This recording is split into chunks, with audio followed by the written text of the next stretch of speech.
لله وكفى والصلاة والسلام على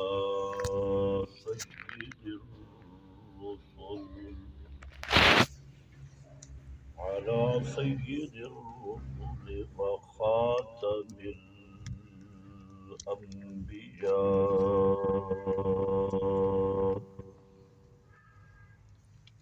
أما بعد فأعوذ بالله من الشيطان الرجيم.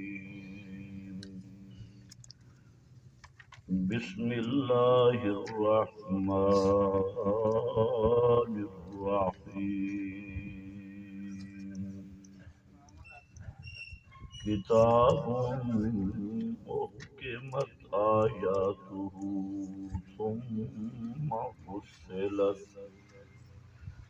ثم فصلت من لدن حكيم خبير. ألا تعبدوا إلا الله.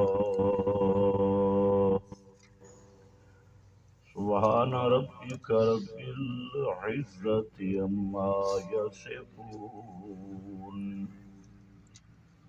وسلام على المرسلين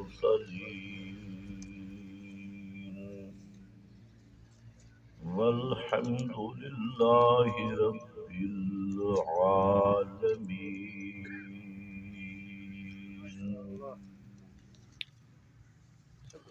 انتہائی قابل قدر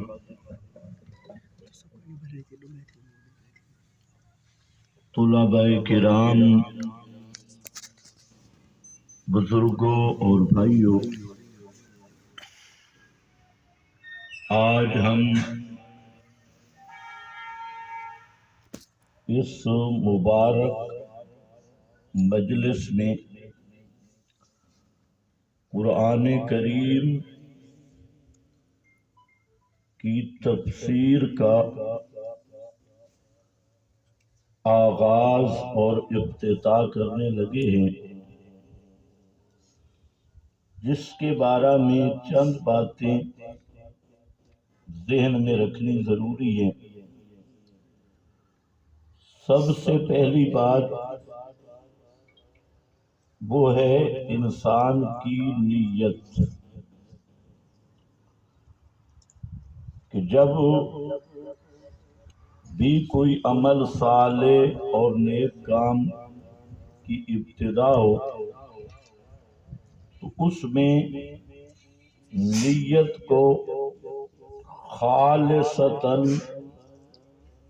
اللہ کی رضا کے حصول کے لیے کرنا، یہ سب سے اہم بات ہے۔ قرآن کریم میں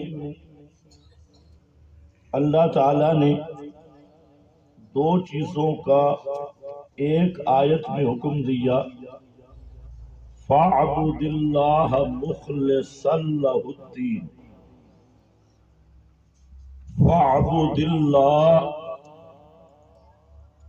عبادت کر صرف اللہ کی، مخلصاً، صرف اللہ کے لیے، خالص کر کے یعنی صرف اللہ کے لیے، عبادت بھی صرف اللہ کی۔ اگر کسی غیر کی عبادت ہو جائے تو اس کا نام ہے شرک جلی۔ تو پہلا حکم دیا فَاعْبُدِ اللَّهَ، عبادت صرف اللہ کی کر، اور دوسرا ہے مخلصاً، اگر اللہ کی عبادت ہو اور اس میں غرض کوئی اور شامل ہو جائے، مقصد کچھ اور ہو، اللہ کی رضا نہ ہو، تو اس کا نام ہے شرک خفی۔ تو اس آیت میں دونوں طرح کے شرک کی جڑ کاٹی، کہ عبادت صرف اللہ کی اور صرف اللہ کے لیے لوجہ اللہ. تو اخلاص یہی ہے کہ عبادت میں غرض غایت نیت صرف یہ ہو کہ اللہ راضی ہو جائے. اس میں جس طرح توحید میں ملاوٹ قابل برداشت نہیں، اسی طرح اخلاص سے نیت میں بھی ملاوٹ قابل برداشت نہیں. فرق اتنا ہے توحید میں رلا ہو جائے تو سارے اعمال برباد ہو جاتے ہیں، اور اگر نیت میں فطور آ جائے جو عمل کر رہا ہے وہ عمل اللہ کے ہاں قبول نہیں ہوتا. تو شرک جلی سے تو سب اعمال برباد، لیکن نیت کے کھوٹ کی وجہ سے جس عمل میں شروع ہوا وہ عمل برباد ہو جائے گا. اسی طرح نبی کریم صلی اللہ علیہ وسلم کا فرمان ہے جو تقریباً تمام محدثین نے اپنی کتابوں کے شروع میں لکھا.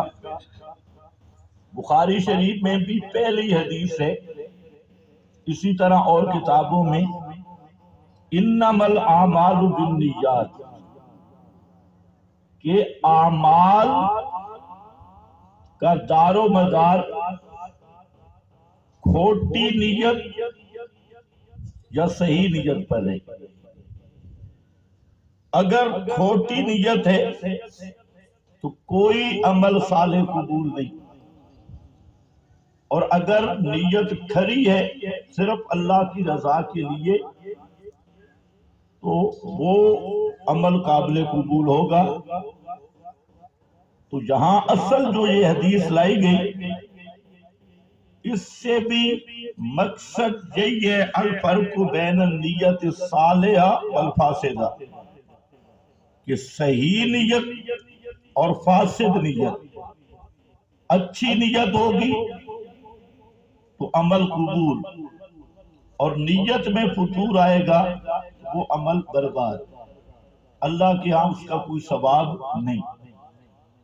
پھر مسلم شریف میں اسی چیز کی وضاحت کی، فرمایا قیامت کے دن 3 آدمیوں کو سب سے پہلے جہنم میں ڈالا جائے گا، اور وہ جو 3 آدمی ہیں وہ کوئی معمولی نہیں ہوں گے. ایک ان میں قاری اور عالم ہوگا جس نے ساری زندگی قرآن پڑھایا ہوگا، دین سکھایا ہوگا. قیامت کے دن جب اللہ اسے پوچھیں گے میں نے تجھے فلاں فلاں فلاں نعمت دی اور تو کیا کرتا رہا، وہ عرض کرے گا اللہ میں ساری زندگی تیری دین کی خدمت کرتا رہا، قرآن پڑھا، قرآن پڑھایا، دین کی خدمت کی. تو اللہ تعالیٰ فرمائیں گے کذبتا، جھوٹ بول رہا ہے، جب تو پڑھا رہا تھا تو میری نظر تیرے دل پر تھی، اس وقت تیرے دل میں میری رضا نہیں تھی، تیرے دل میں تھا یقال لک القاری، کہ لوگ تجھے قاری کہیں، عالم کہیں، علامہ کہیں. تو نے اپنے لیے سارا کچھ کیا ہے کہ میری ٹلو بن جائے، ٹور بن جائے. قد قیل فی الدنیا، دنیا میں تیری بڑی تعریفیں بھی ہوئی، نعرے شارے بھی لگ گئے اور لوگوں نے تیرا نام بھی بڑا لیا. آج سوائے جہنم کے تیرا کوئی ٹھکانہ نہیں. تو اس عالم اور قاری کو اٹھا کے جہنم میں پھینک دیا جائے گا. کس بنیاد پہ؟ عمل کتنا بڑا ہے، قرآن پڑھانے والا، اور جہاں جہنم میں رہا ہے کیونکہ نیت خراب ہوگی. نیت میں اپنا تعریف نیت میں اپنی جاہ حب جاہ آ گئی کہ میں بڑا کہلواؤں، میری تعریفیں ہوں، لوگ میرے ارد گرد جمع ہوں. تو اسی طرح اگر حب مال آ گیا کہ مجھے مال ملے. یہ دو بڑی بیماریاں ہیں جو یہودیوں میں پیدا ہوئی، علماء یہود میں. ایک حب جاہ اور دوسرا حب مال، کہ مال مجھے مل جائے. اس لیے اس امت میں بھی بعض افراد ایسے ہیں کہ دین کے نام پر دونوں چیزوں سے ان کے دل لبریز ہیں، حب جاہ بھی حب مال بھی. تو بہرحال دوسرا آدمی وہ ہوگا جو اللہ کی راہ میں لڑتے ہوئے شہید ہو گیا ہوگا. آپ اس کو کہیں گے یہ شہید ہوئے، مجاہد. اسے جب نعمت ایجاد کروا کے پوچھا جائے گا فلاں فلاں نعمت کیا کیا، تو وہ کہے گا یا اللہ میں نے تو اپنی جان بھی تیرے رستے میں کٹوا دی، خون کا آخری قطرہ بھی بہا دیا. اللہ فرمائیں گے کذبتا، بالکل جھوٹ بول رہا ہے. جب تو میدان جنگ میں دوڑ رہا تھا لوگوں کی نظریں تو تیری تلوار پہ تھی، لیکن میں اللہ کی نظر تیرے دل پہ تھی. کہ تو کیوں میدان جنگ میں دوڑ رہا ہے؟ اس لیے کہ لوگ تجھے بہادر کہیں، لوگ تیری تعریفیں کریں. قد قیل فی الدنیا، یہ چیز دنیا میں ہو چکی ہے، لوگوں نے بہت کچھ کہا. آج جہنم میں، تو اس مجاہد کو اٹھا کے جہنم میں ڈال دیا جائے. اور تیسرا وہ سخی آدمی جو اللہ کی راہ میں رات دن مال دینے والا، خرچ کرنے والا، اسے بھی نعمتیں یاد دلائی جائیں گی. وہ بھی کہے گا یا اللہ میں نے تو رات دن تیرے رستے میں مال خرچ کیا. تو اللہ تعالیٰ فرمائیں گے کذبتا، جھوٹ بول رہا ہے. جب تو مال خرچ کر رہا تھا لوگ تو تیرے خرچ کو دیکھ رہے تھے اور اللہ کی نظر تیرے دل پہ تھی. تیرے دل میں میں نہیں تھا، تیرے دل میں تھا کہ لوگ تجھے سخی کہیں اور لوگ تیری تعریفیں کریں. با خان صاحب، با ملک صاحب، با چودھری صاحب بڑا خرچ کرتا ہے. فرمایا کہ قد قیل فی الدنیا، یہ دنیا میں ہو چکا ہے، آج سوائے جہنم کی تیرا کوئی ٹھکانہ نہیں. تو سب سے پہلی چیز جو ہے وہ ہے نیت کی تصحیح، خصوصاً دین کے کاموں میں. اور جو دنیا کے کام ہیں ان میں بھی اگر آپ نیت کی تصحیح کر لیں تو وہ کام بھی عبادت بن جائے گا. مثلاً ایک آدمی صبح اٹھتا ہے اور یہ نیت کرتا ہے کہ میں حلال رزق کماؤں گا، اپنے بال بچے گھر بیوی ان کو حلال کمائی کھلاؤں گا، اور جو مجھے توفیق ہوگی دین کے کاموں پہ خرچ کروں گا. تو اس نیت سے اس کا تجارت کرنا، دکان پہ بیٹھنا، بازار میں بیٹھنا، یا زمیندارہ کرنا، یا کوئی کام کرنا، یہ اتنی بڑی عبادت ہے کہ تہجد بھی اس کا مقابلہ نہیں کر سکتی.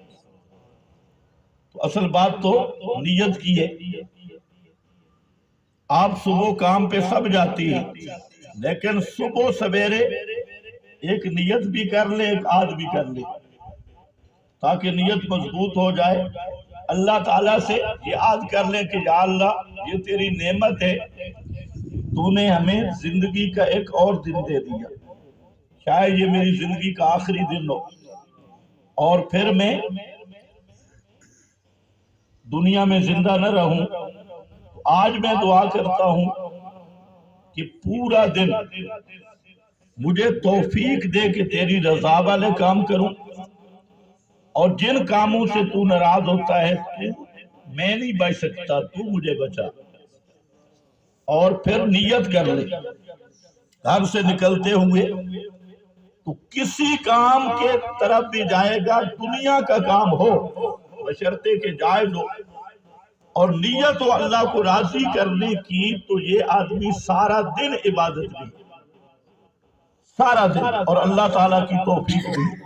تو اب ہم خود سوچ لیں کہ کئی کام تو کرنا ہے ہم نے، لیکن تھوڑا سا 2 منٹ نکال کے آپ نیت کی تصحیح کر لیں تو پورا دن آپ کا عبادت میں شمار ہو۔ اسی طرح رات کو آپ نیت کر لیں تو رات آپ کی عبادت میں شمار ہو۔ یہ جو نیت ہے اس کی تصحیح، اس کا نام اخلاص ہے، اور اخلاص یہ ہے کہ نیت صرف اور صرف کام کیا جائے اللہ کو راضی کرنے کے لیے، لِوَجْهِ اللہ۔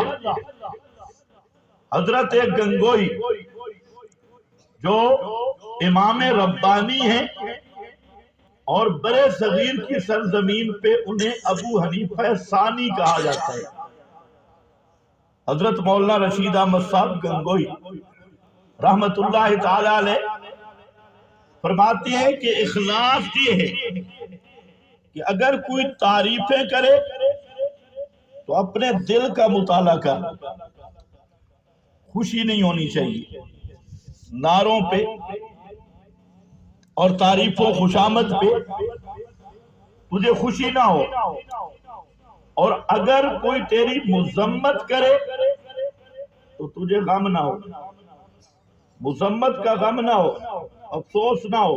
جب یہاں تک پہنچے گا تو اس کا مطلب ہے کہ تیرا ہر کام اللہ کے لیے، تو جب اللہ کے لیے کر رہا ہے تو لوگوں تعریف کریں یا گالیاں دیں اس سے کیا پرواہ۔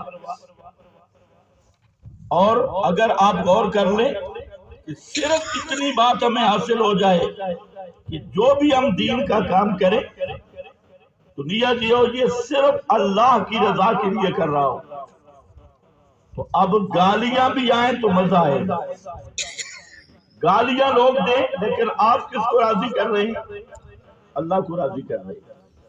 مصائب ہیں، مشکلات ہیں، سب سے بڑی بات یہ ہے کہ ہم اپنا مقصد ہی نہیں سوچ سکتے کہ ہم یہ کام کر کیوں رہے۔ کئی لوگ دین کی راہ میں چلتے ہیں، مشکلات آتی ہیں، مصائب آتے ہیں، لوگ مخالف ہوتے ہیں، باتیں ہوتی ہیں تو ان کے شکوے شروع ہوتے ہیں، جی فلاں یوں کہتا ہے، فلاں یوں کہتا ہے، تو اس کا مطلب ہے تو فلاں فلاں کے لیے کام کر رہا ہے، اور جس کے لیے کام کرنا تھا اس کے لیے تو نے کیا ہی نہیں۔ تب تو تجھے محلے والے یاد ہیں، برادری والے یاد ہیں، پارٹی والے یاد ہیں۔ تو اس لیے سب سے پہلا نقطہ جو ہے وہ مختصر میں نے عرض کیا ہے کہ وہ ہے اللہ کی رضا، لِوَجْهِ اللہ۔ صحابہ کرام کی سب سے بڑی صفت جو اللہ نے بیان کی ہے وہ 2 لفظ ہے۔ ایک لفظ ہے یریدون وجہ، یریدون وجہ، ان کے ہر کام میں ان کا مقصد اللہ کو راضی کرنا ہے۔ یریدون وجہ، جیڑا کام بھی کر دیں تے اللہ دے منہ واسطے کر دیں۔ وجہ رکھے مانا منہ یعنی رضا، یہ محاورہ ہے،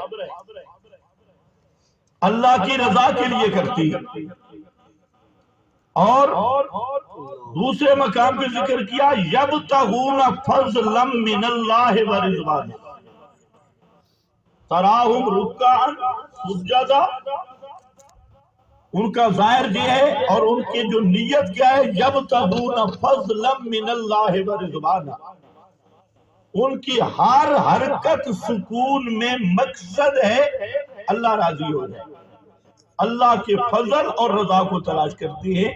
یبتغون فضلا من اللہ ورضوانا، تو پڑھنے پڑھانا یہ سب سے بڑا عمل ہے، اس میں بالخصوص نیت ہو اللہ کو راضی کرنے کی۔ اور طالب علموں کے لیے ایک اور حدیث بھی ذکر کر دیتا ہوں، خطیبوں کو آپ خود بتا دیں وہ کہ نبی کریم علیہ السلام نے فرمایا کہ جو دین کا علم پڑھتا ہے اور مقصد اس کا دنیا بنانا ہے. امام بن جاؤں گا تنخواہ ملے گی، خطیب اچھا بن جاؤں گا ہر پروگرام کے پیسے ملیں گے، ہدیے ملیں گے، اور کاروبار میرا اچھا بن جائے گا. کہیں قاری لگ جاؤں گا تو تنخواہ اچھی ہوگی، کہیں خطیب لگ جاؤں گا تو تنخواہ اچھی ہوگی. تو فرمایا یاد رکھو وہ دین کا کام مقصد اس کی دنیا ہو تو لم یجد حرف الجنہ، وہ آدمی یاد رکھ لے کہ جنت کی خوشبو بھی نصیب نہیں ہوگی. جنت میں جانا تو دور کی بات ہے، جنت کی خوشبو بھی نصیب نہیں ہوگی، حالانکہ وہ کئی میل دور تک جنت کی خوشبو ہوگی، لیکن اسے جنت کی خوشبو نصیب نہیں ہوگی. دوسری چیز ہے کہ علم کیا چیز ہے. آپ اکثر سنتے ہیں علم نور ہے، سکولوں کی دیواروں پہ بھی لکھا ہے علم نور ہے. تو یاد رکھ لو علم وحی کا نام ہے. اللہ کے نبی صلی اللہ علیہ وسلم نے فرمایا العلم ثلاثۃ آیۃ محکمۃ سنۃ قائمۃ فریضۃ عادلۃ. علم اللہ کی وحی ہے، اور یہ جو سکول کی تعلیم ہے یہ فن ہے، یہ علم نہیں ہے. جس طرح جوتے گاٹھنے کا ایک فن ہے، بال کاٹنے کا ایک فن ہے، مستری والا کام کرنے کا ایک فن ہے، لوہا جوڑنے کا ایک فن ہے، وہ فن ہے. ان پر علم کا اطلاق مجازن ہے، حقیقتاً علم وہ ہے جو وحی کے ذریعے آیا. اور اس لیے یہ بھی یاد رکھو سکولوں پر طلب العلم فریضۃ علی کل مسلم، اور بعض بے ایمان تو جھوٹ بھی ساتھ بولتے ہیں اطلب العلم ولو بالسین، کہ علم طلب کرو چاہے تمہیں چین ہی جانا پڑے بلیاں کھانے کے لیے، چاہے چین ہی. حالانکہ بالکل من گھڑت روایت ہے، موضوع روایت. تو علم کیا ہے وحی ہے، اور اللہ رب العزت کی آخری وحی قرآن ہے جو آخری نبی پہ نازل ہوا، اور آخری